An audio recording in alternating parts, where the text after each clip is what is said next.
Saya sempat di awal mengatakan bahwa ketika ada satu perkara diserahkan pada bukan ahlinya, maka tinggal tunggu satu kehancurannya.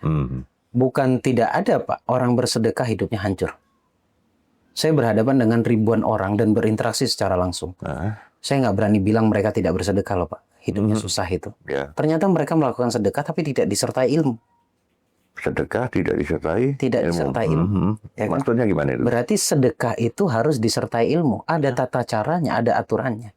Walaupun hakikinya disebut sedekah itu adalah memberikan. Ya.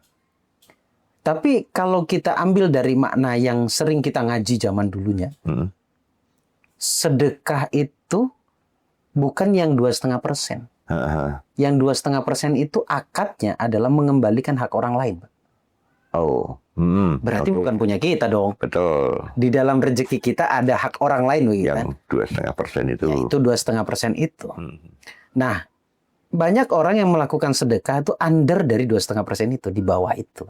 Itu pun kalau ingat. Itu pun kalau ingat. Padahal sebenarnya itu menjadi utang, Pak. Nah, makanya bab sekecil ini pun diatur dalam agama itu supaya apa? Meringankan kita. Meringankan kita dalam ikhtiar untuk menuju perbaikan di masa depan. Nah, jadi kalau sedekah 2,5% itu sebenarnya nggak usah dibuat sombong-sombongan. Itu belum sedekah. Itu belum sedekah. Mengembalikan hak orang. Setelah itu baru sedekah ya. Iya. Tugas kita selesai sih sampai di situ. Mengembalikan hak orang lain. Tapi belum sedekah. Pertanyaannya, kalian mau bersedekah apa tidak? Iya. Kalau mau sedekah ya lebihin dari itu. Standarnya biasanya paling dikitnya 5%. Loh, kok jadi 2 kali lipat dari 2,5? Saya cuma khawatir, Pak. Dulunya kita belum sedekah, ketika kita dapat rezeki, takutnya itu jadi hutang. Jadi paling tidak menghapus ya.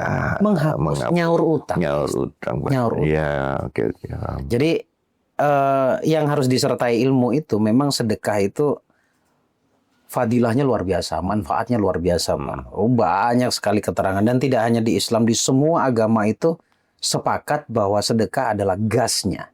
Sedekah adalah gasnya. Mempercepat semuanya. Sekarang secara teknik, Pak, ya. Secara teknik kalau kita bahas loa lagi. Itu kan sebenarnya semuanya harus manifestasi yang positif ya. Betul. Kita singgung loa lagi ya. Bekerja sesuai panca indera sebenarnya. Sesuai panca indera.